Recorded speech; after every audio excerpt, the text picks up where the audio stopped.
Seriously. Nice. Wow. So no humidity. Nope, no, it was really cool. I'm looking it up now. I don't know if I'll get to it before everybody gets bored, but I think it's No, about you go ahead. 65 degrees. You mean the It felt weather? like 65 degrees. Yeah. Yeah. That's so.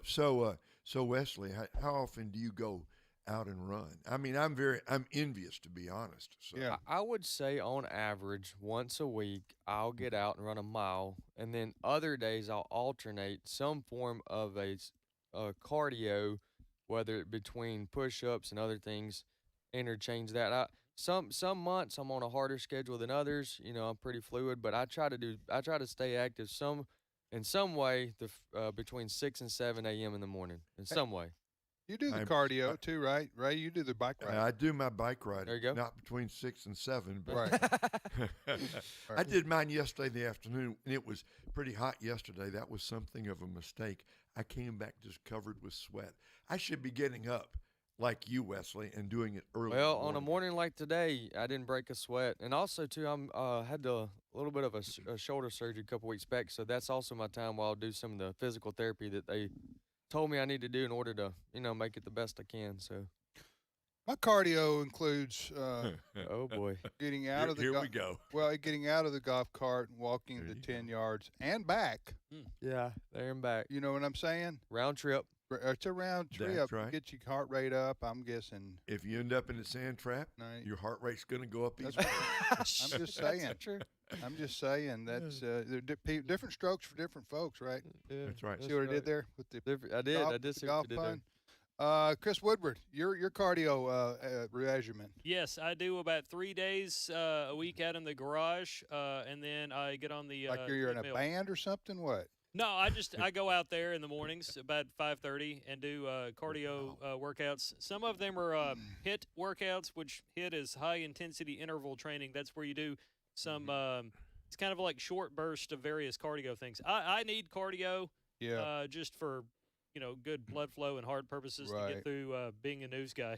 Yes, because the stories you have to deal with on a daily basis make your heart go. You're hard on your ticker. Yeah, you get right. So do you have some kind of equipment out there in your No, I get out there and I have videos that I watch on my phone, and I like work out with like the manner- motivational videos. No, it's like a trainer on the video. Like you get on the inside bicycle. Yeah, Yeah. kind of like that. What's funny is a couple of the instructors are females, and one time my daughter, who was like 9 or 10 at the time, she came through. I was doing it in the living room, and she was like, "Dad, why are you doing a lady workout?" I was like, "It's cardio. It's cardio. It's cardio. Good for it." It's for the heart. Yeah. Yeah. So Ray, you ever do those bicycles where you can ride through the Himalayas and all that stuff? I have got one out. I'm pointing at it, Videos. and I touch it as infrequently as possible. To me, I like to ride. I've done about 55,000 miles over the last 20 years or so, but all of that's outside, right, on the roads. Yeah. Where you can get hit by cars or bust your leg or whatever. Right. So Yeah, and you've had a couple of scary I've had a experiences. couple of experiences like that. Yeah. All right, Ray, give us a good word from the Bible this morning. All What right, do you look, got? Okay. listen, I got it. I got it today because I thought you might ask me. Look, this is from the Message, Hebrews chapter 12. What is God doing in the world? I mean, look at what's going on. What's God doing? Here's his answer. He's shaking the world. I'm reading from Hebrews 12, let's see what it's about, verse 26, 27. The phrase one last shaking means a thorough house cleaning, getting rid of all the historical and religious junk so that the unshakable essentials stand clear and uncluttered. Do you see what we've got? An unshakable kingdom. And do you see how thankful we must be? Okay, so you watch the stuff that's going on in politics. Maybe you watched some last night in Chicago. You just saw the stuff going on around in our world.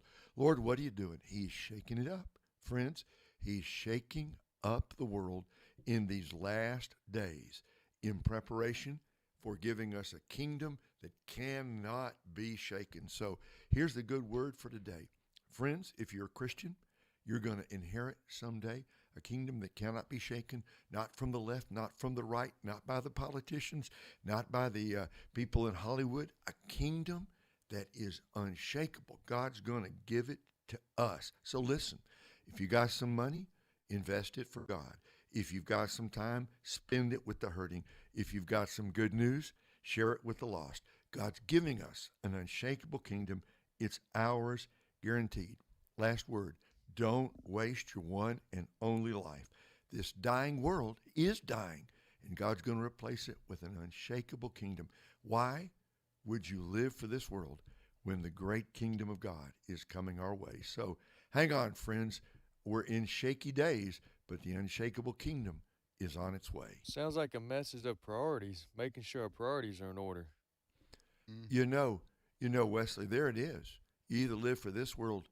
If you live for this world, you die with this world. If you live for God, live for Jesus, you live forever, and the unshakable kingdom is yours for all eternity. Amen. Did you say there was a particular Bible verse or verses you were? Hebrews 12, 26, and 27. That didn't even sound like the Bible because I was quoting Right. from The Message by Eugene Which Peterson, is a paraphrase. which is a paraphrase. But I like it because he says, he uses a little phrase here, Tim, that I love it. He says, what's God doing? One last shaking means a thorough house cleaning, getting rid of all the historical and religious junk. And let me tell you, this world is full of junk. God's doing a house cleaning now to get us ready for the second coming of Amen. Christ. And if you want more, go to Ray's website. Ray Pritchard there. Is that who you're listening to if you're new to our program? And his website is keepbelieving.com. Keepbelieving.com. This show, if you listen regularly, you know we try to cover the events of our times and do so through a biblical worldview lens, if you will. We try our best there. Absolutely. Anyway, times we may miss the mark, or others on the panel may miss the mark. You looked at Chris like, Well, I'm you just know, saying. Chris, I mean, Chris, I guess others. these others. Well, it's hard to have self-reflection when you're talking, right? Sometimes. So I get what you're saying. I would have to leave it to others to judge whether I'm accomplishing that. By the can't- time I caught my facial expression, I knew Right. what you meant. Yeah, but you know what I'm saying. I know what you're saying. Go ahead, Chris. Yeah. Well, my job here is to share with you what people are talking about on television networks and in print articles as the news What's guy. happening in our country? Yes, the and big the world. story today on virtually all the television Yeah, channels, including even story. the BBC, is kind of a recap of the various speeches, things people had to say at day one of the Democratic National Convention in Chicago. Democrats have gathered there where they are going to formally announce Vice President Harris as the nominee for 2024 as far as the Democratic Party is concerned. A lot of people are focusing on what President Joe Biden had to say in his address last night. This one in particular has a lot of people talking. Biden referencing the anti-Israel protesters that have gathered outside the United Center there in Chicago. Biden said that they have a point, and that's where I want to begin this morning. Clip 1. To end the civilian suffering of the Palestinian people, and finally deliver a ceasefire and end this war. Those protesters out in the street, they have a point. A lot of innocent people are being killed on both sides. It seems a little bit hesitant with the crowd. Are we supposed to clap on this or not? Yeah. A lot of people are talking about it because Biden is appearing to be sympathetic with pro-Hamas protesters out there. And also people are pointing out that the war, his words, only started after Israel was attacked by terrorists back in October. So Yeah. it's not like Israel just decided to go to war with somebody. Listen, Biden, he used to be a very good speaker, okay? Now he's just his skills have so deteriorated. Everything, when he wants to make an emphasis of a point, just sounds forced and awkward. In this war, I mean, I don't know, I mean, it is time for him to exit stage left, as they say, or right, whichever one you want to go on. But they put him at the Democrat National Committee, didn't they put him like at 10 or 11 o'clock Central It Time? was late. It was very late. I give him credit for staying up. Yeah. I was not awake. I'm going to give him some points there, huh?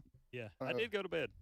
But anyway, it was his farewell address to a send off, or some people say a push off, to get out of the way.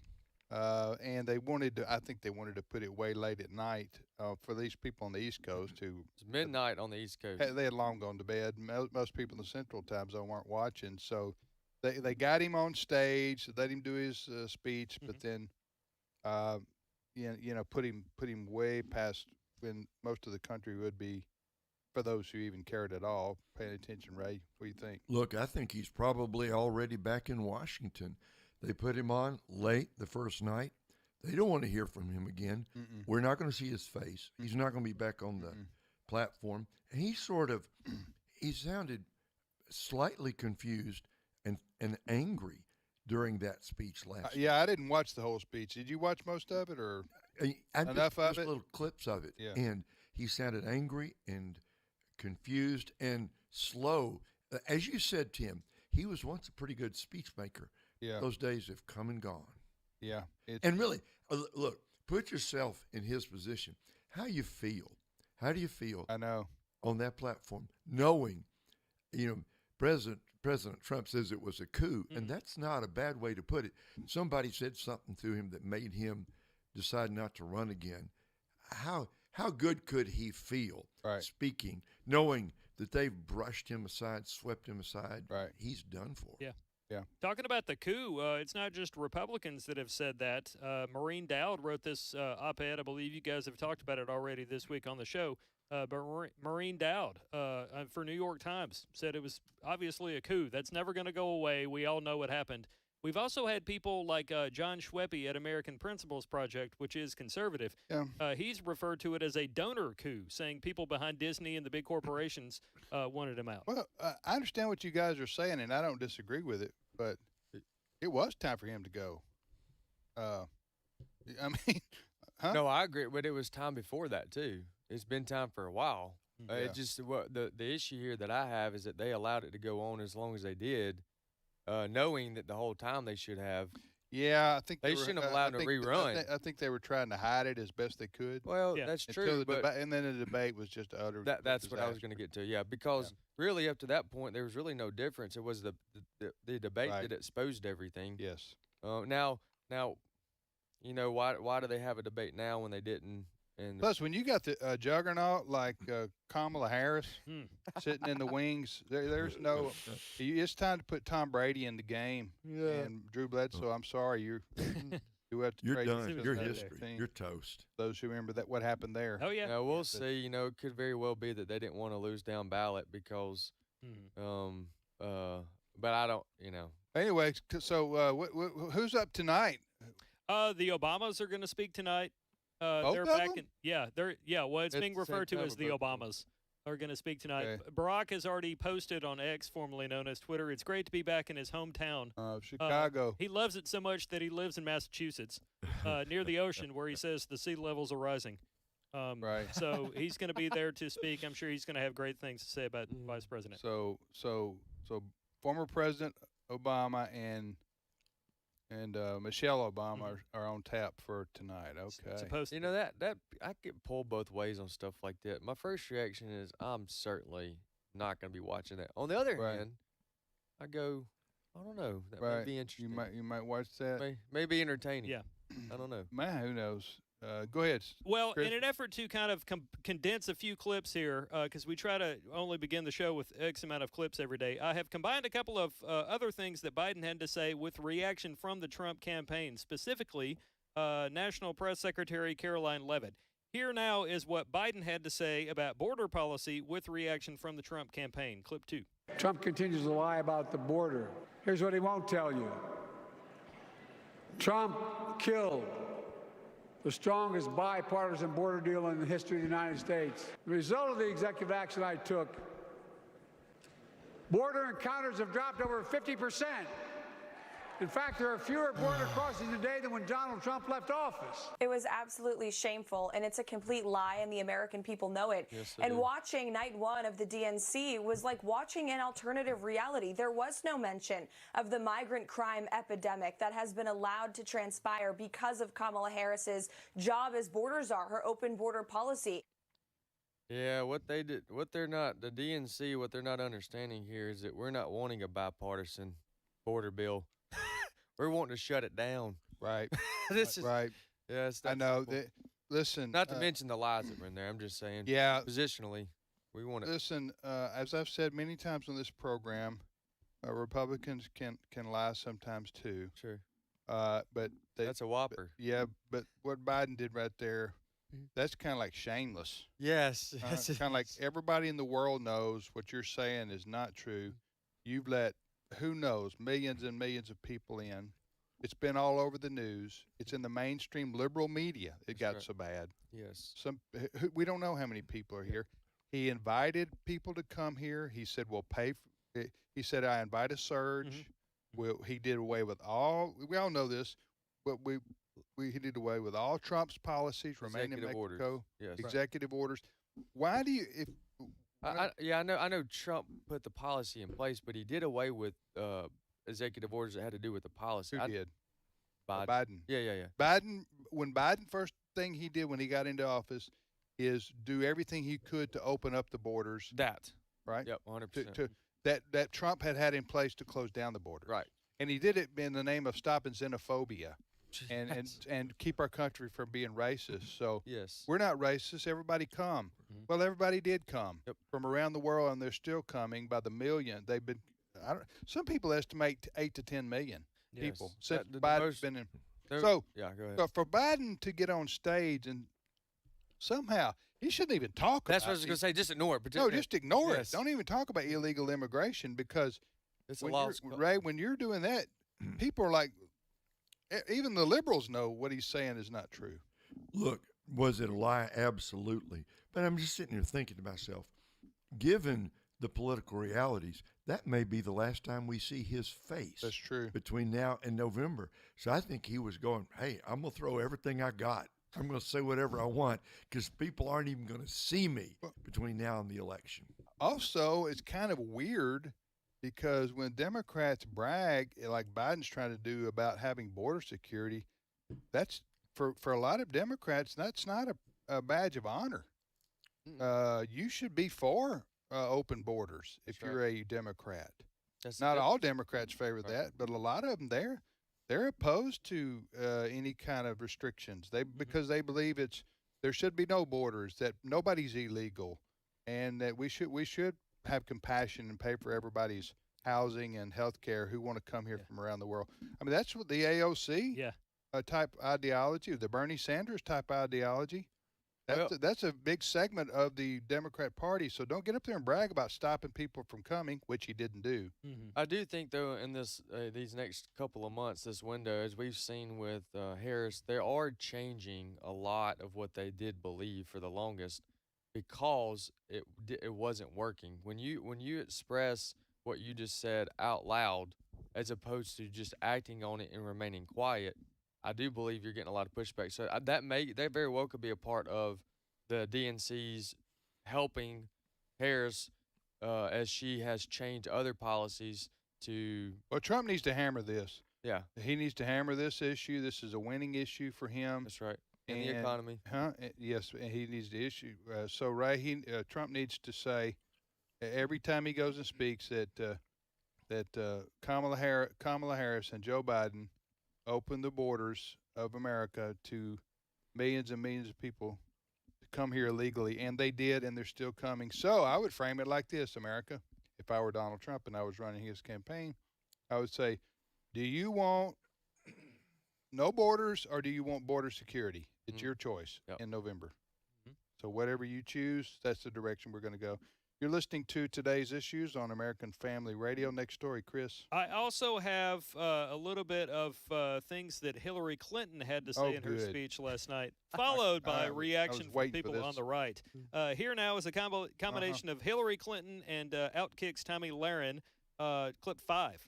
We've put a lot of cracks in the highest, hardest glass ceiling.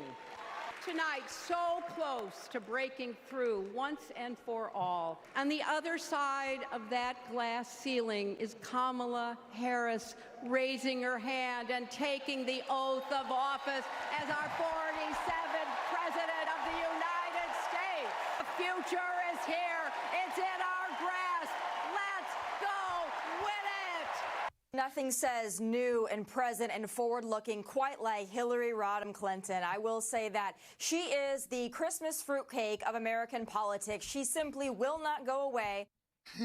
That's a great line. What was she? She's bragging. What was she?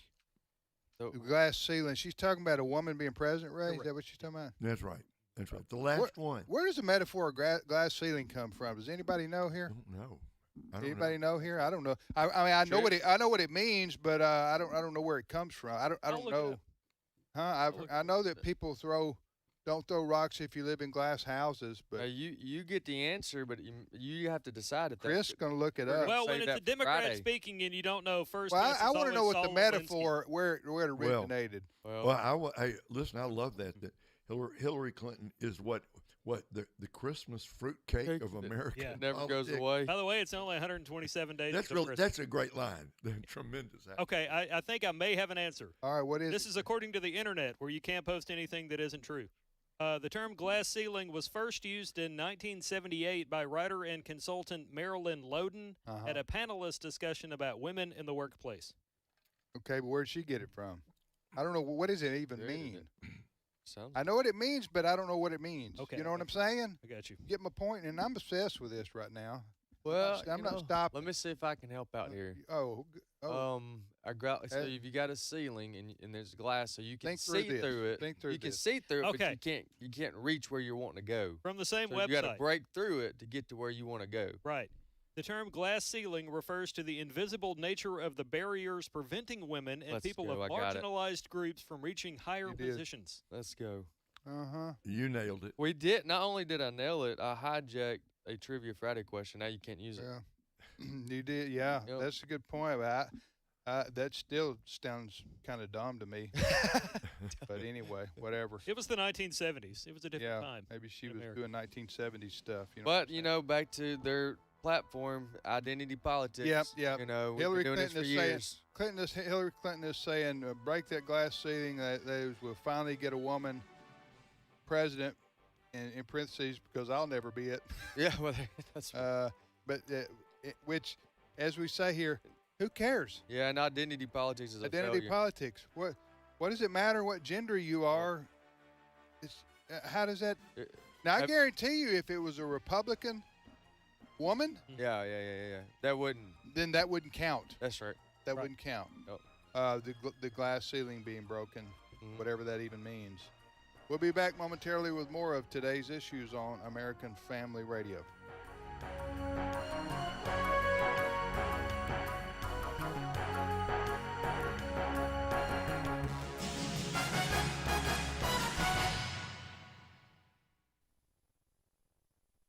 It's my turn.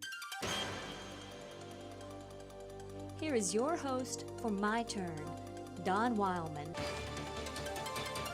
You know, human beings being what they are prone to make mistakes. Some of the mistakes we make are very serious and costly. Some of them, however, are very innocent and often very humorous. I recently ran across this humorous little mistake made by a florist in Harrisburg, Illinois. Somehow the cards on two bouquets were switched. One, a birthday bouquet to a housewife from her husband, read, "Congratulations, hope the baby is doing fine." Well, the other card, to a mother in the hospital with her first child, read, 27, hope you have many more. Well, it would be fine if all of our mistakes were such humorous ones. Maybe we could laugh a little more. But the truth about it is that some of the mistakes we make are not so funny. Some of them are dead serious. Paul, in writing to the Christians in Galatia, wrote what I have in mind here. "Make no mistake about this," he said. "God is not to be fooled. A man reaps what he sows." There are some basic truths in life that no man can escape, and one of them is that we reap what we sow. Not long ago, a parent expressed concern to me that their children didn't attend church as regularly as the parent wanted them to, and yet the parent attended very seldom. We reap what we sow. Maybe this is old hat to you. Maybe you've already heard it.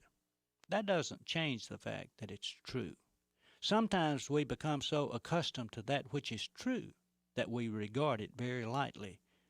We make a terrible mistake when we do this. There is in this life that we live two roads on which we can travel, the high road or the low. There are natural consequences that follow the choice we make. The reason that the carpenter came into this world was to get people to walk the high road. He came to lead them in their journey of life down the high road. He'll never force us to choose the high road. And if we wish to choose the low road, he gives us the freedom to do so, even though it breaks his heart. There's a little poem that fits this idea so well. It goes like this. But to every man there openeth a highway and a low, and every man decideth the way his soul shall go. You see, it is in the final analysis our decision to choose what kind of life we live here on earth. People can influence us, but we have the final decision in what our life will be. Our lives are, after all, just about what we want them to be. And after we make our decision about what we will do with our life, we reap the results. For those who seek the answer in houses, lands, and rings will someday find that empty lives are just as empty, filled with things. Yes, we make mistakes. Mistakes are the trademarks of humanity. But whatever else we may do, let us keep the truth of this in mind. Make no mistake about this.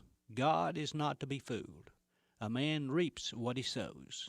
If he sows in the field of his lower nature, he will reap from it a harvest of corruption. But if he sows in the field of the Spirit will bring him a harvest of eternal life. Incidentally, what kind of crop do you expect? This has been My Turn with Don Wildman, a production of the American Family Association. One thing I ask from the Lord, this only do I seek, that I may dwell in the house of the Lord all the days of my life, to gaze on the beauty of the Lord and to seek him in his temple. Psalm 27:4. American Family Radio. This is today's issues. Email your comments to comments@afr.net. Past broadcasts of today's issues are available for listening and viewing in the archive at afr.net.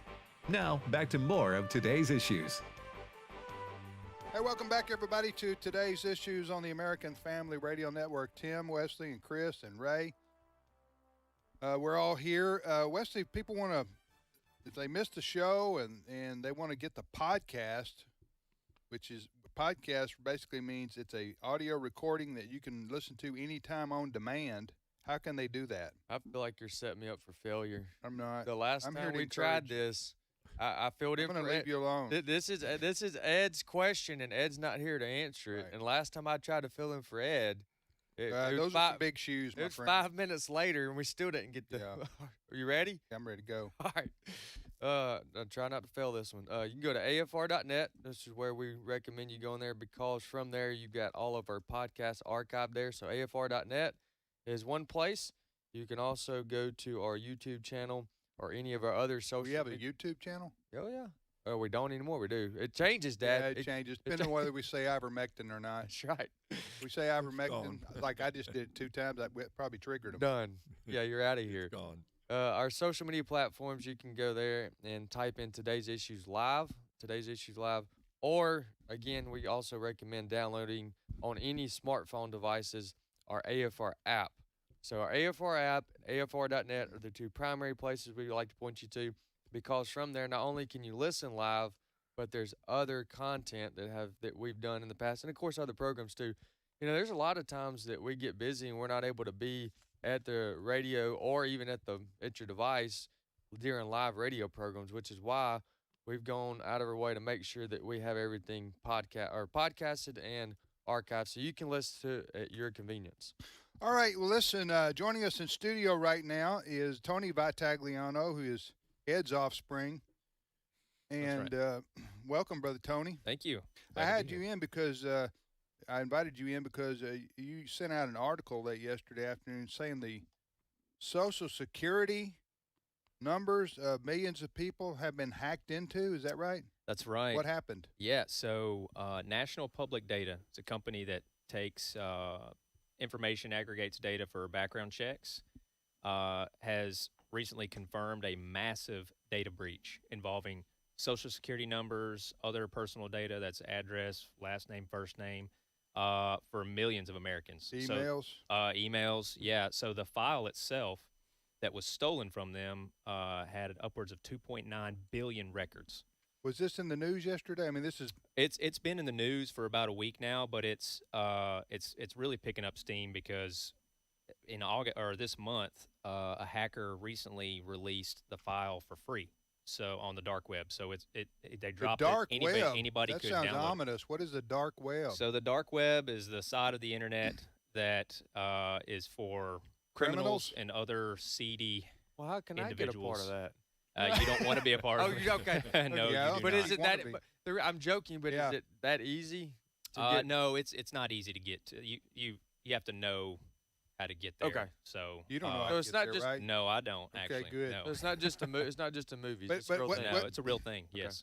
But what it is like it's like where the mob hangs out, so yeah, to speak, and other and bad terrible players. individuals. Yeah. But anyway, the point is, when I read this, so you have the every American's number, Social Security number, is I say own is the Social Security Administration Mhm. have the numbers, Mhm. right? That's true. Okay, so are you saying there's a third party that houses that data for everybody, and that's what was hacked into? Is that what you're saying? So National Public Data, this is a private company. So despite the name, they're a private company that basically, from what it looks like, they got this information by scraping the web, by scraping public records at the municipal, state level, and they had this information. And private investigators, law enforcement, other people, businesses could use it for background checks. Right. But they basically kept this information. And from the details of the breach, they were keeping it in unencrypted files on their server. And back in December, Who can we 2023, beat someone up? stole it. I mean, where can we go to their office and call them outside? I mean, it is something, in my opinion, that should be regulated a little bit. Obviously, a lot tighter as who has access to this okay, information. well, I was talking to your dad about this morning because Ed, and he was saying what he did yesterday to. Should anybody be concerned about this, or Yeah, there's- so you should what should you do? Brent is going to post a link for a cybersecurity firms. A couple of them probably already done it, but cybersecurity firms are posting sites where people can go out Okay. and check to see if your information was in this data file. Okay. And obviously, these sites aren't going to ask for your social security number, so don't enter it. The one that Okay. I checked yesterday, it was just first name, last name, and then your year of birth, and then the state you want to check. Okay. Because this goes back 30 years, so you've got people who are deceased. Right. It'll have previous addresses for where you've lived if you're in there, and if You your got my- information's in there. Got my conspiracy mind going now. So if they can go get the Social Security numbers from 30 years ago of people who's passed, can they use them for voting in some way? Well, I'm gonna. I wouldn't put. I'm I just don't saying, think is you, it you a guys possibility? Need to, well, you guys need to do this off the radio Yeah, because I know We'll talk- both of you, and this is dynamite. we're we'll dealing with right we'll talk here. about that Okay. offline. Okay. But, yeah, so people that's- go check, and if your information is out there, Right. there are a few things they recommend. So obviously, monitor your financial accounts for any Right. unusual activity, and then the major credit bureaus offer the ability to freeze your credit. So you can go out there and freeze it so that nobody else can go out and use your information to open up, a credit card or take out a loan or something like that. All right, you're listening to today's issues on American Family Radio. And Tim, crime's down. huh? Crime's down too. That's right. Yeah, Oh, heard it say Biden. it. there's a Crime lot of is joy down going yesterday? around. Okay. Violent crime, but this kind of crime. Mhm. What- Ray, do you have any questions about this topic? Yeah. Okay, I just want to go back and ask the question again. So, one of our viewers goes on one of these websites and finds out, okay, my name, my Social Security, my stuff is out there. So, tell us again what we should do. I mean, I'm sitting here thinking, I need to check for myself. I haven't done that. So, What if your name pops up? Tell us what to do. Yeah. So if your name pops up, pretty much most of the cybersecurity firms and financial institutions are recommending that you go out and contact the free major credit bureaus and ask them to freeze your credit. This is exhausting. It is. I mean, I'm not going to lie. I'm just going to dig a hole in the backyard and put some cash in there like my granddaddy used to do. Yeah, you'll want to do that as a first step. If your information's out there, that's always a good idea. You'll want to do that, and then you'll want to again just continue to monitor your financial accounts for any unusual activity over the coming years. Really, I mean, that you could be looking at this could take place for years. Yeah. You could see residual effects. It has not been uncommon in recent years to find or hear or read news stories about somebody that was a child, and then they grow up, and let's say they're now in their 20s, and they found out somebody stole their identity years ago, and they had no idea. Yeah, well, your dad said on the radio the other day your mom had her debit card hacked or stolen or whatever you call it, like 3 times in a year. Yeah.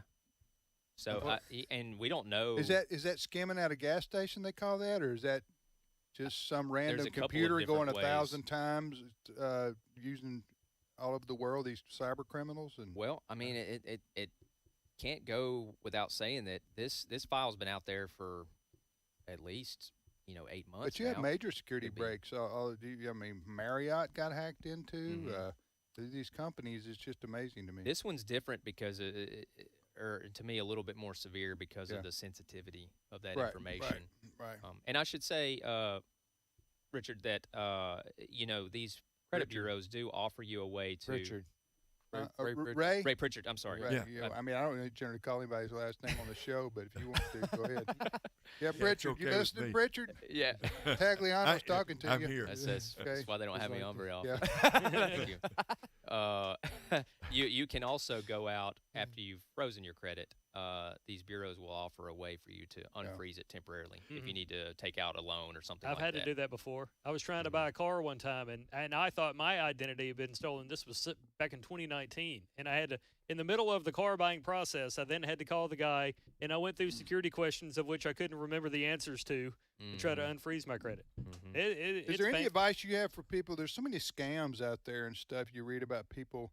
Like your mom, I don't know if your mom's would be called a scam. They basically stole her debit card. But people fall for these scams and stuff. Is there any? Yeah, some basic rules are never provide your personal information to anybody over the phone. So if someone calls you and starts asking for personal information, or via email or text, one thing that may come from this will be more sophisticated phishing attempts, because what is it? Describe that for people who don't know. Yes, sir. So a bad actor may take this information and not necessarily be able to get a loan under your name, or drain your bank account. They may take this information and try to reach out to you in a more sophisticated way, because now they do have your street address. Now they have your first and last name. So or they could reach out to somebody you know. So, for example, they'll send you an email and they'll say, "Hey, Tony." And people are naturally attracted to somebody who they think they know you. Yeah, or they say, I'll get an email. You want a new Wesley. television? Yeah. Huh? Get an email from Click Wesley. here. And I'll say, well, how do I know you're really Wesley? And they'll say, well, I'm Wesley Wildman. You know me. Right. I live at 123 wow. Appleby Street. If you need more so information, I can like give it to you. So it's a trick. Yeah, I've got phishing. Is that what you call it? Yes, sir. I've had several real ones that came from you to me, that you had nothing to do with, and that had the logo, AFA logo and everything, but there was enough there for me with the training of IT on staff to know that that's not, something's off here. And I would send it down to the IT department. They take care of it. I got an email from a friend. I thought I knew his name. This was a couple months ago. Like you, Wesley. Yeah, had his name on there, and I thought, this is weird. This is not his real email address that's showing up on here. So I sent him a picture, Ray. I said, "Is it this? This is not you, right?" And no, this is not me. Somebody's using my name or got my name out there. Just anyway, and then Ray, they called him Richard. That's how you knew that. They didn't actually know who it was. Yeah. Well, Tony, I want to say sincerely, how glad I am that you came and talked to us about this, because if this happened once, it's guaranteed. The guys on the dark web, the bad guys on the other side, if this happened once, they're going to do it again and again. So everybody listening to us, you do really good, right? Really smart. Check your bank account, check your credit cards, and I don't mean once a year. Check it on a regular basis. And I would do as limited as business as possible on the. Yeah, I mean, that's not you can't live in today's world without doing some. Right. But I'm just saying, you know what I'm saying? Yeah, don't expose your. all right. Your So friends, step one is what Tim said: dig a hole in the backyard. Exactly. Well, use cash only. It does make you only. wonder about these people that want to switch over to a cashless. Huh? Oh well. You hear people saying, "Am I wound?" Look, come by Wesley and I's office Okay. afterwards, and we'll talk about it. Okay. Right. It's a cashless society. Anyway, all right. Thank you so much, Tony. Absolutely. Appreciate it. Tony Glad to be here. Battagliano joining us there. You're listening to Today's Issues on American Family Radio. Tim, Wesley, Chris, and also Ray, or as we call him affectionately, Pritchard. Anyway. I'm good with that. All right, joining us now is Jenna Ellis. Jenna, good morning to you. Good morning. And I'm just concerned, like you're saying, that I shouldn't answer the emails from the Nigerian prince. Is that what I'm hearing? Yeah, you really didn't win. He really doesn't have a lot of money for you. No. Dang Oh it. no. Yeah, Okay. I know. The Nigerian prince. Yeah. Okay. Because that's the one, of course, that, is going to get all the girls out there. So we're looking for someday our prince will come. Exactly. The Nigerian prince. That's been around 20 years or so. All right, I tried it 4 times, and after that, I said, I think this is a scam. You know what I'm saying?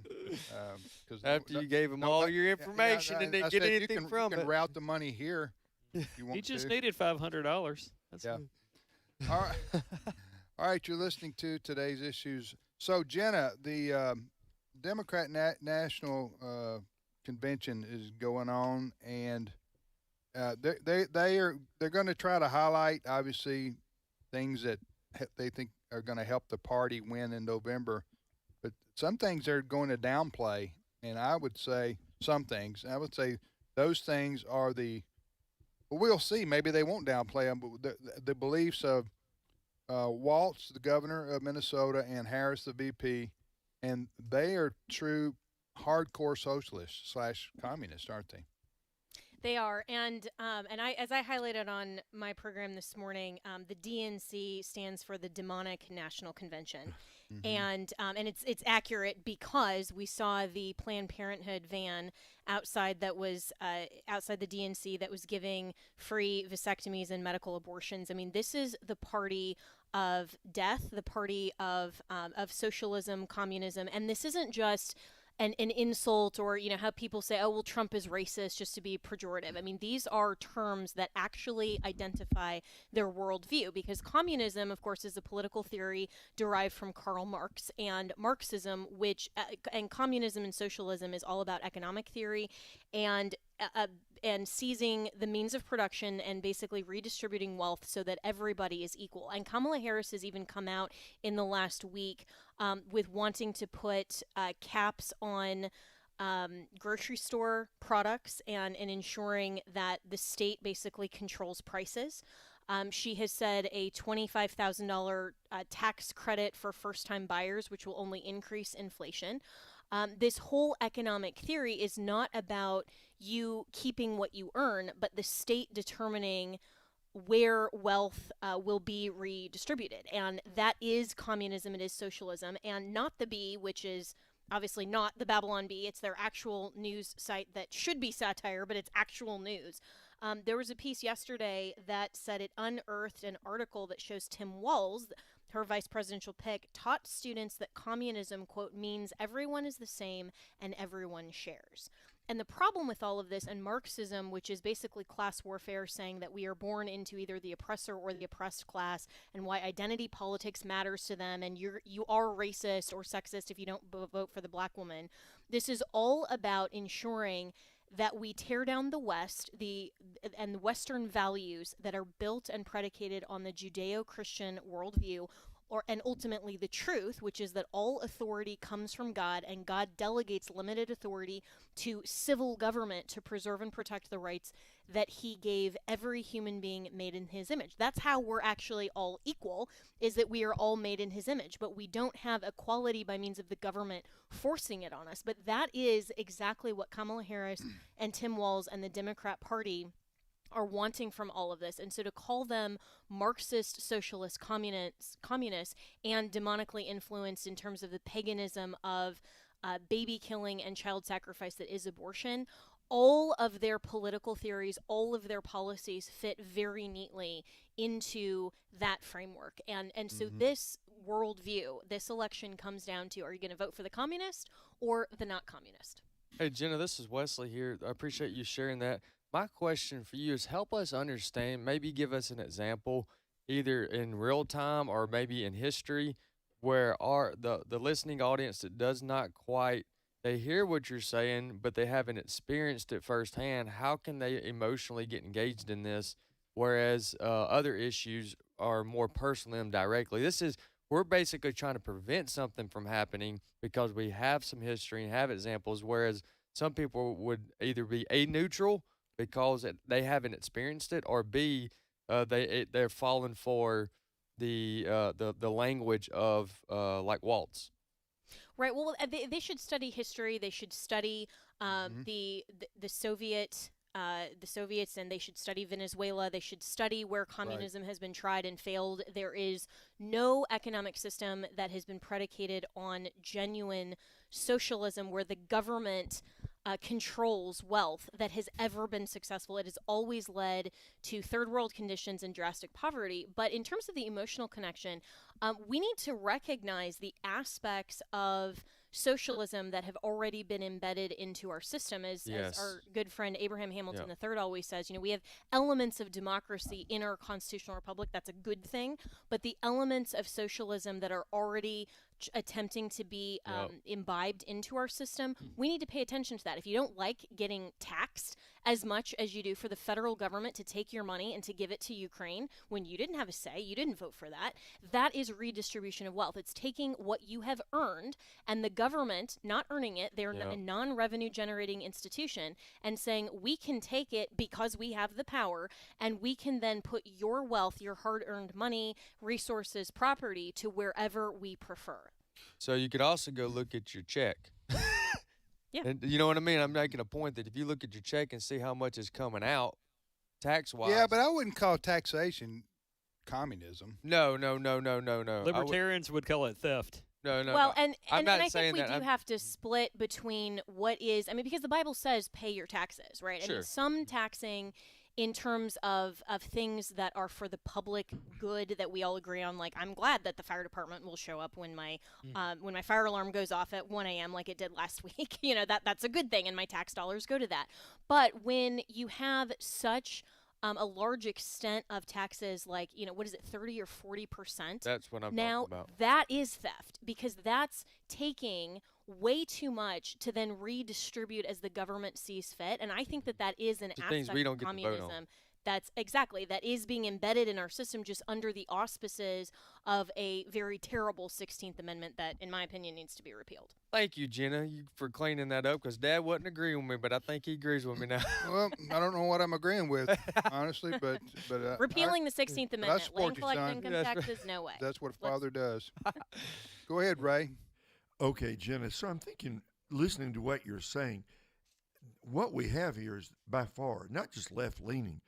This is by far the most radical left-leaning national ticket that, in our lifetime, that we have ever seen. And it seems to me that the Democrats, they're just being upfront about it. This is the truth. This is who they are. How is this going to play? Who's going to respond to this? Watching what's coming out of Chicago this week, who's their target audience in I guess, Jenna, what I'm trying to say, 30 years ago, 50 years ago, this would have been impossible to imagine a national ticket as left-leaning as the Democrats are. How's this going to play in America moving forward. Well, and that's where, 30 or 40 years ago, that's true. But the Overton window, which is basically the theory that what is normalized and accepted in society has shifted radically left. And so when you look back, even on the issue of abortion, you had Bill Clinton saying safe, legal, and rare. You had Obama saying that, he didn't support homosexual marriage initially, right? And then the Obergefell decision. So, we've seen these encroachments to where we're at now that Trump and his policy, some of them, at least on LGBT and abortion, are to the left of some of the Democrats, 20, 30 years ago. And that's where the Overton window has shifted.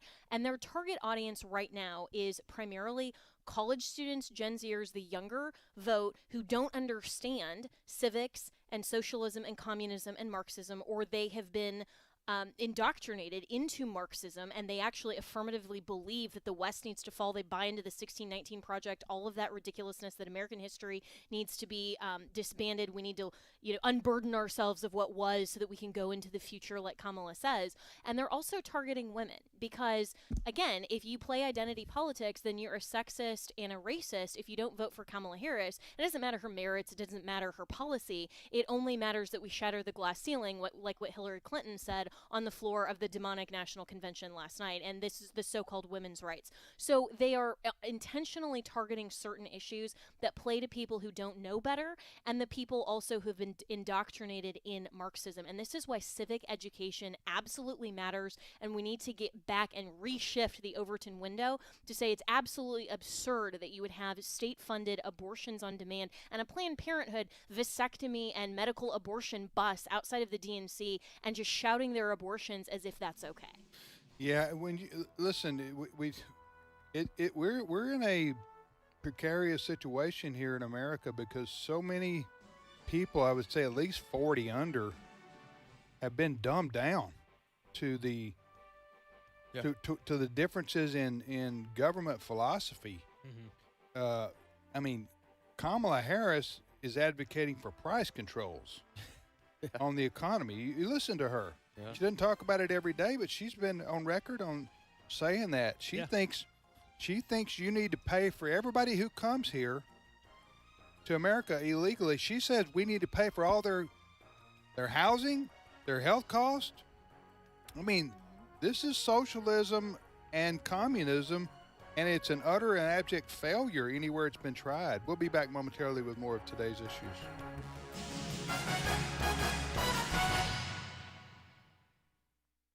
The views and opinions expressed in this broadcast may not necessarily reflect those of the American Family Association or American Family Radio. Faith, family, freedom. American Family Radio.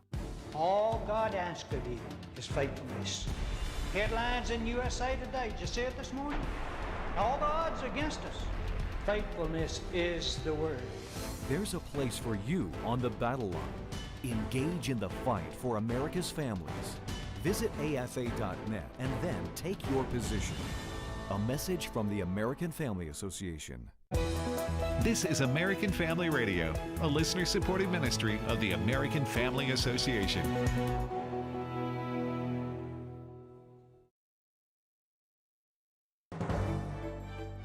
American Family News, I'm Rusty Pugh. Former President Donald Trump is campaigning in Michigan as Democrats rally in Chicago for the Democratic National Convention. Aisha Hosny has more from Howell, Michigan. President Trump is taking advantage of the fact that Democrats are in Chicago, all sort of riding on the vibes there. He is on the campaign trail, hitting these battleground states and talking about the issues. And the issue du jour is crime. He will be here at the county sheriff's department to talk about his crime policy today. So let's talk a little bit about Michigan right now. 15 electoral votes up for grabs. Trump won this state in 2016, lost it by a smidgen in 2020. A pretty big, large Arab population in this state, uncommitted Democrats, but right now Harris has an edge over Trump by about 4 points in that recent New York Times Siena poll. Democratic delegates will take to the floor today to cast their votes on day 2 of the Democratic National Convention. Reg Edson has more from Chicago. Out of the 4,000 or so Democratic delegates, only about 30 are uncommitted. They're the result of protest votes against the Biden administration's support of Israel. These delegates want concessions from Harris. They want her to call for an immediate ceasefire, an arms embargo against Israel, and they say their influence reaches well beyond just 30 delegates. There are also thousands of pro-Palestinian demonstrators in Chicago. They marched last evening ahead of President Biden's speech. There are plans for more protests for Vice President Harris's address Thursday. Harris's team says she opposes an arms embargo and will ensure Israel can defend itself against Iran and its proxies. President Biden accusing former President Trump of misleading voters about the southern border during his speech at the DNC Monday night. Trump continues to lie about the border. Here's what he won't tell you. Trump killed the strongest bipartisan border deal in the history of the United States. The result of the executive action I took, border encounters have dropped over 50%. In fact, there are fewer border crossings today than when Donald Trump left office. Trump National Press Secretary Caroline Leavitt says that's a blatant lie. It was absolutely shameful, and it's a complete lie, and the American people know it. And watching night one of the DNC was like watching an alternative reality. There was no mention of the migrant crime epidemic that has been allowed to transpire because of Kamala Harris's job as border czar, her open border policy. Florida Congresswoman Laurel Lee says Biden is trying to shift the blame on the border and says Democrats have no real plan. This administration doesn't even know who they are or where they are, and they have produced no plan for identifying these people or for keeping Americans safe. And this is an issue that the American people must remember when they go to the ballot box in November. The Ten Commandments have been a big topic this year, and not just in churches. Chris Woodward has prepared this report. God gave us the commandments so that we can follow him and obey him and love him and trust him and follow him the way that he wants us to live. That is an excerpt from one of the speeches given by a participant in American Family Radio's 10 Commandments Speech Challenge. This year's challenge coincided with the state of Louisiana passing a law that requires a display of the 10 Commandments in public school classrooms from kindergarten to state-funded universities. While that rule won't be implemented until at least November as a lawsuit makes its way through the courts, people are still saying it is important for children and adults around the world to learn and live by the 10 Commandments. Joseph Parker of American Family Association. The 10 Commandments are what one might call a curriculum God gave us in his word that is foundational to the laws and the needs of human beings all over the world for all time. The 10 Commandments are the moral law of God. They're just as relevant today as they ever were, and they're important. And so it's important for us as adults to know them and to live by them, and it's important for us to teach and pass them on to our children as well. Pointing to AFR's 10 Commandments Project, Parker calls it a distinct discipleship project, one that helps children learn how to honor God and understand the principles in which our laws are based. I really thank God for all of that every day. I'm Chris Woodward. For American Family News, I'm Rusty Pugh. Here's a chance for a trip full of great memories with AFA at the Ark. Join Wesley Wildman and Tony Battagliano for a special trip to the Ark Encounter in the Creation Museum October 31st through November 2nd. Enjoy tours, activities, and special presentations, and join a panel discussion with Wesley and Tony. Space is limited, so visit afa.net/events and click AFA at the Ark to find out more and register. That's afa.net/events and click AFA at the Ark. Today's Issues continues on AFR with your host, Tim Wildman, president of the American Family Association. And welcome back, everybody. Didn't properly get a chance to thank Jenna a while ago, so thanks to Jenna Ellis for being on with us. You can hear her each morning from 7 to 8 o'clock Central Time right here on American Family Radio with Jenna Ellis in the morning on AFR. I'm Tim Wildman, Wesley Wildman, and now Steve Paisley Jordahl joins us. Good morning. I'm really I'm enthralled. We have an iPad in front of us so we can see Ray and everything, and I usually just wave at Ray when I first get here, and every time now I wave, I'm looking at it at the bottom. It says your hand is raised. Why is that? I can see it Oh, mine does it too. I guess that's saying that it's my turn. Can I hop in? I don't know. Now, Yeah. and there's a button I can push that says lower. Let me see. Oh, it worked. I don't know. You're about to raise your hand, not now. Yeah, I don't That's know. kind of I didn't know that it's Now, watching. now, none of this helps It's our watching audience, me though, at all. They have no idea. Yeah, I'm sorry, Yeah, they folks. don't know That what you're is kinda- talking about. That is kind of weird. Sidetrack. I didn't mean to do that. My apologies. That's okay. So, Steve, good morning. Sir, good morning. We'll reset here. Yes.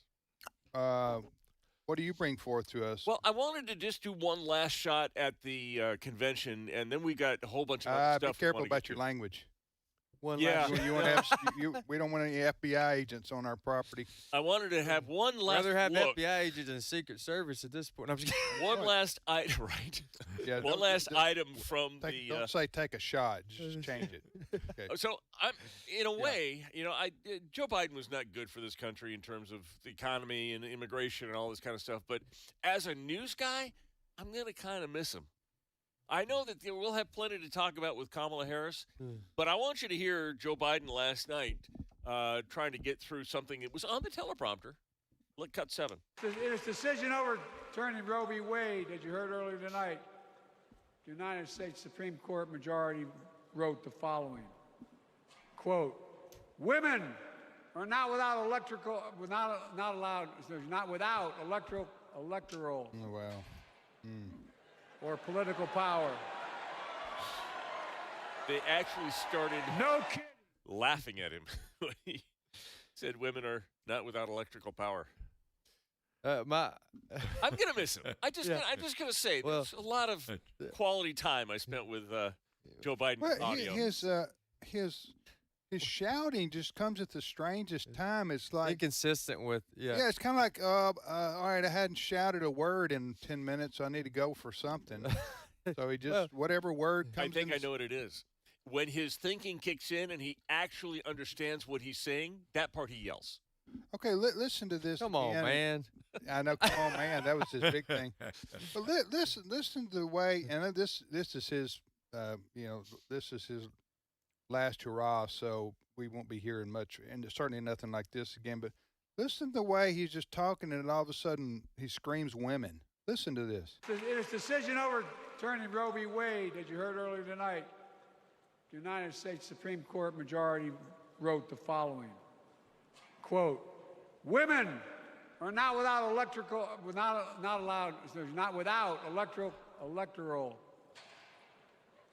or political gosh. power. It's worse every time you play it. It gets worse.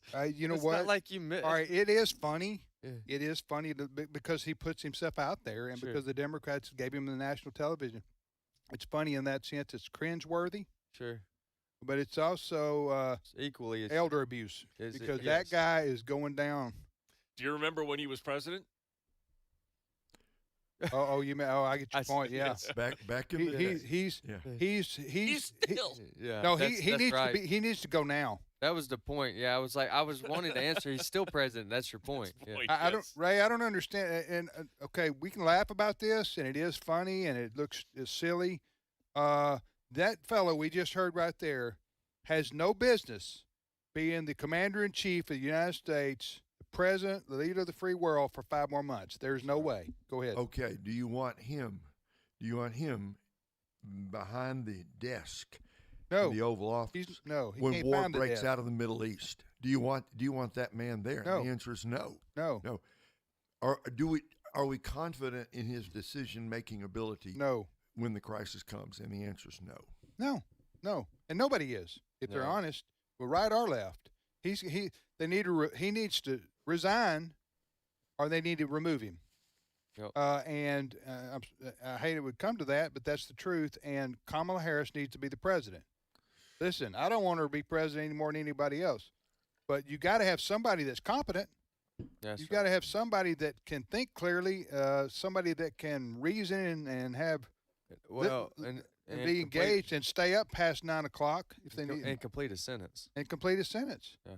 I mean, good grief!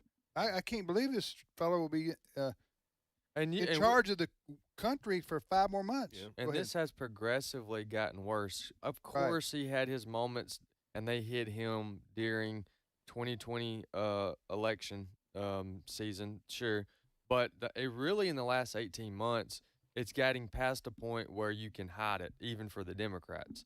I mean, the last 18 months or year, it's been that every day. I think he'll stay in, and here's the reason.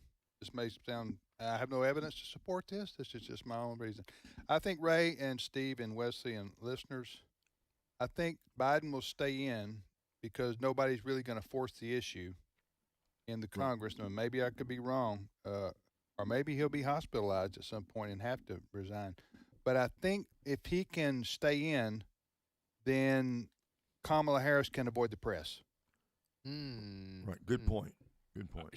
She's going to duck the press. That's a good point. Yeah, because she's not good, and it hurts her every time she gets out and does big interviews and such. Because she can't. She's how do I say this? She's not very intelligent. She's not. Yeah. I'm sorry. She's not smart enough to hide it. Okay, she may made all A's in school. I don't know. That's not what I'm talking about. I'm talking about she is incapable of thinking on her feet and articulating very well. Maybe as good as us, but not be to rise to the level of being president of the United States. Go ahead. Yep. No, that's exactly what I was going to say. Right. Yep. I just saw an interview that Donald Trump did with a reporter. I can't remember which network it was. I was going to bring it in, but it was just too much stuff to talk about already. But she said, "You've described Kamala Harris as not very intelligent. Is that wise that you insult her like this?" And he says, "Well, she's not. It's not an insult. It's just a fact." Right. Well, if you're Trump, yeah, a lot of what Trump says is true and needs to be said, and then a lot of what he says is like, "Come on, man, just zip it." Okay. Focus. Yeah. No more Hannibal Lecter stories. Right. Okay. Don't call a woman a bird brain, like he did with South Carolina. Nikki Haley. Yep. I'm going, this is not going to help you in the general election, Ray. I do think he's found his nickname for Kamala Harris, called her Comrade Kamala. That at least is alliterative, and it's memorable, and it focuses on the fact she really is a communist. Yep. Yeah, that is good. If that's what, that is good. I hope. When will the debate be? September. September, isn't it? All right. I have this top of my head, but I don't. This will be September the 4th. This will be a big debate, and I don't know if they'll have a second debate because let me tell you why. This will be Donald Trump's opportunity to expose how far left Kamala Harris is, and to force the issue of making her answer for that, because she's not going to do interviews. Okay, she's going to avoid and duck interviews from here till the debate, for the most part. September 10th. She might have Oprah Winfrey interview her to talk about 10th. recipes and Christmas memories, but you know what I'm saying? Oh, yeah. What do you say, September what? September 10th. Okay. Which is actually 3 weeks from today. But anyway, that will be that. Sometimes you say, well, Is debates. that the only one? Is that the only one she's agreed to? It's that's the only one that she's agreed That's the only one she will agree to. Probably.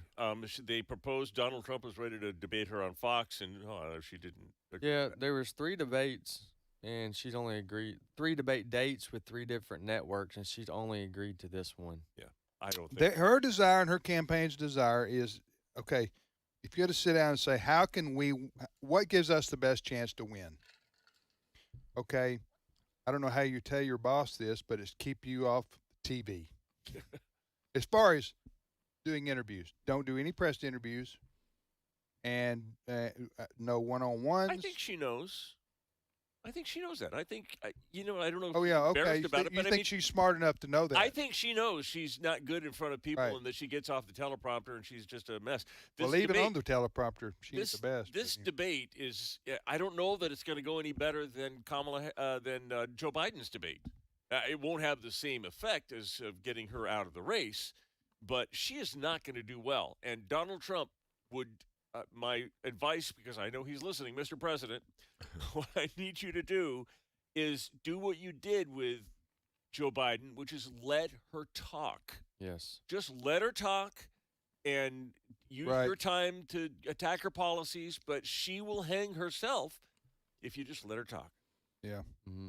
All right, you're listening to today's Issues. Next story, Steve. Hey, we have, you might have noticed that the assassination attempt of Donald Trump is, the media is trying to memory hole this thing, which means it's a term of one of the writers, like, I don't know if it was, who coined the term, 1982, I think it was. But they're making it go away. You haven't heard anything about it, but we're still getting different data on this thing. And Wesley, you came across a video that came out the other day. It's Butler Township Police Officer Drew Blasco. What stuck out at you at this? Well, I'll set up the clip a little bit without trying to give it away. And we're about to listen to an audio of the local police giving their first-hand response to their own site. So the body cam footage is local police on site at the attempted assassination, and this is what they're communicating with each other. Go. I told them they need to post the guys over here. I told them that the Secret Service. I told them that Tuesday. I told them to post guys over here. I have no contact with the inside. What? I thought you guys were. No. We're inside. I told them to post guys over here. I wasn't even concerned about it because I thought someone was on the roof. I thought that's how they found out. Can you lose a guy walking back there? They were on the roof. They were inside. Why were we not in the building? Because you need a guy somewhere over on the left side. Why weren't we? Because I thought we were going to post guys over here. I talked to the Secret Service guys. They're like, yeah, no problem. We're going to post guys over here. Yeah. They're talking about the building that the Thomas Crooks shot the president from. That nobody was up on the building. Yeah, just to take us back, like you said, down, try to get us out of memory hole here. But just to take us back, there was at the attempted assassination, there's the building in which Crook shot from. We all, at the time when this happened, within a couple days, we all saw the map and we all said, why was there not someone covering the top of that building? It only makes sense. Everybody, you don't have to be a part of a SWAT team or have any military background to say, somebody should be covered that building. So we wanted answers to that. We weren't given answers for that. Why somebody wasn't covering the building, except for the slope and all kind of other stuff that didn't make sense. But now we have more footage, which is what we just played, where the local police said, I met with Secret Service on Tuesday. They said this was covered. They said, no, we'll do it. They said, no, we have it covered. You don't have to worry about it. ProPublica is writing about this, and they published this just a couple days ago. This is their assessment. The weaknesses that led up to the assassination attempt were not unique to the July rally, but an inevitable breakdown of an already vulnerable system. The steps taken in the days leading up to the Butler rally largely mirrored what they had been doing for years, and they say that the officers described the meeting that you're talking about, Wesley, as informal and disorganized. This is according to Butler County District Attorney Richard Goldinger. It left local officials to create their own operational plan for the day. This is a Secret Service that said, well, okay, police say, we need you to cover this building. Say, well, maybe. And then they don't talk. The meeting was just an informal get-together. How are you going to, what play are you going to run in the second quarter? What we just listened to was body cam audio. Well, it's video too, right? Video and audio. But you can't, obviously we're radio, but this is the local police talking amongst themselves in the immediate aftermath of the shooting. Is that right? That's what. Yeah, they're going to the build. They're called on the radio to go to the building where the shots took place. So as they're going there, they're talking, having a discussion. Why is it? What happened? What happened? Immediately after the. We told this was supposed to be covered. I want to hear that one more time. Then I told them they need to post the guys over here. I told them that the Secret Service. I told them that Tuesday. I told them to post guys over here. I have no contact with the inside. What? I thought you guys were on the roof. No. We're inside. I told them to post guys over here. I wasn't even concerned about it because I thought someone was on the roof. I thought that's how they count out when you lose a guy walking back there. They were on the roof. They were inside. Why were we not in the building? Because you need to go somewhere over on the left side. Why weren't we? Because I thought we were going to post guys over here. I talked to the Secret Service guys. They're like, yeah, no problem. We're going to post guys over here. So it's I talked to him. They Butler said, no Township problem. Police Officer Drew Blasco. Yeah. So all that to say is that back to our original question from the first time we talked about this, who was the person that said, we've got this covered? That said, Right. who's a Secret Service Who's the agent? fella or lady that this cop is talking about said, quote, we got it covered. That's what we want to know. That's the bottom. That's the whole. And was that person, Ray, the person responsible for the event that day? Right. I mean, it's clear. This is not on the local police. They were there.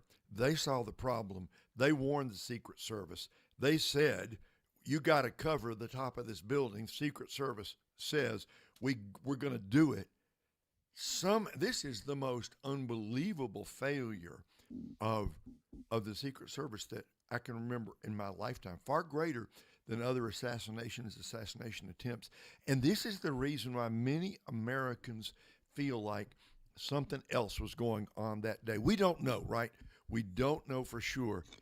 The minimum you can say, it's a total failure of the Secret Service. What we'd like to know is, was that just a terrible coming together of bad circumstances, or was something else at play there? Okay, the Secret Service who were the two, what do you call them, snipers that were on top of some building right. that shot and killed? Two shots were fired. One was fired. The first one was fired by a local Butler police sharpshooter who was on the ground and saw him and shot, and it was an incredible shot because it knocked the rifle, or at least it made him drop that rifle. And then the second shot was taken by the Secret Service, one of the Secret Service sharpshooters. It was the kill shot. Roof, the kill shot. Okay, how do you shoot somebody that's lying down on a roof from the ground? His head was sticking up. I mean, you have to, if you're going to shoot over that ridge, you have to put your head up and the gun up over the ridge. It was an incredible shot. Yeah, it was very incredible shot. By one of the local police. Yeah, right. From the ground, right about the same spot underneath. Okay. Those, and I know I've said this 1,000 times, but well, maybe not 1,000. But the person to me most responsible for the failure was not the woman in D.C. who resigned, whatever her name was, which Cheeto. What was her name? Cheetah? Cheeto? No, she was Cheatham, in charge of Cheatham or something. Anyway. Kimberly Cheadle. Kimberly. All right. Well, anyway, Cheadle. she did, the buck stops there, so to speak, but the person that failed the most was the person that was in charge on site that day who let President Trump go out and speak, and he was not aware enough to know that there was that he was exposed. Right. There was a lot of communication breakdown in the radio. There was no way for the police, local police, to communicate real time with the Secret That's Service. still the Secret Service's problem. It's the office of the Secret. It's a Pittsburgh office, of the Secret Service, that was in charge of making sure that the site. They got one job. Yes, you had one job, and they failed. Yeah, pretty amazing.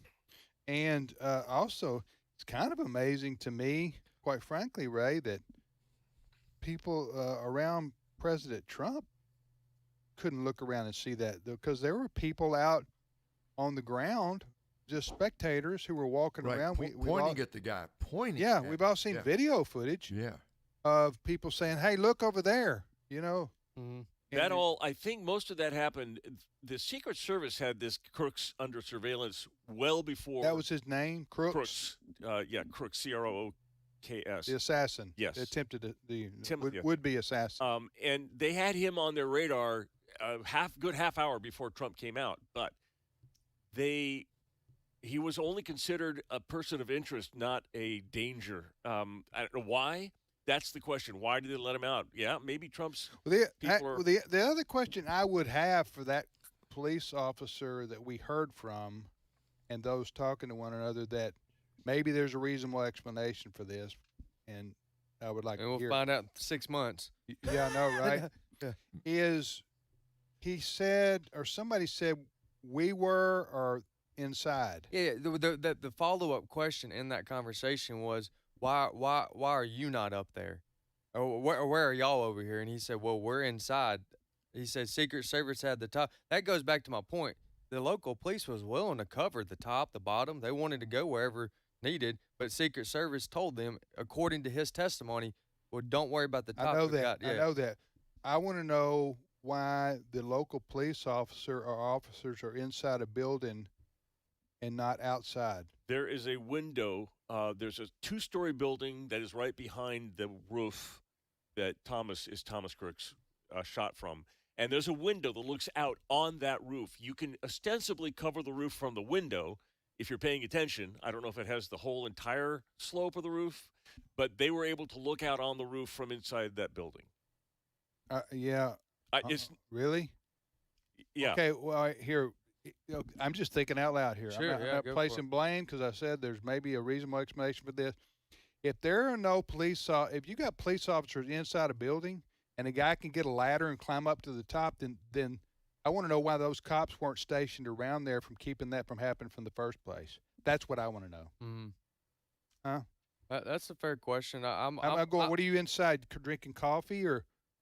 Yeah, sure, I know. See, what good does it do for you to be inside a building when a perpetrator could climb a ladder, get on side of the building, and shoot, which is what happened. Yeah. While you're inside the building talking to one another. Well, yeah, we probably need to end this on this because I would also, we could go back and forth. I also would say, well, if somebody's supposed to be on top of the roof covering it, then I don't see the need to necessarily have somebody around it.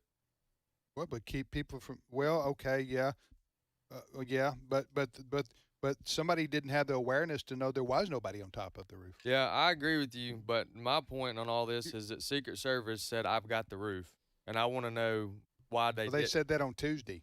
I know. That's why I want to know. The day it happened, they didn't have the roof. Yeah. Right. And why didn't the local cops go, or maybe they did go, hey, nobody's got the roof. Yeah. You know what I'm saying? Sure. It's just there's a lot of unanswered questions. Ray, thank you. You bet. Thank you, Tim. Wesley, thanks. Enjoyed it. Steve, thanks. My pleasure. Thanks to Brent Creeley, our producer, Chris Woodward. Who else was here? Tony Vitagliano and Jenna Ellis. And we hope you have a wonderful day. Keep listening to American Family Radio.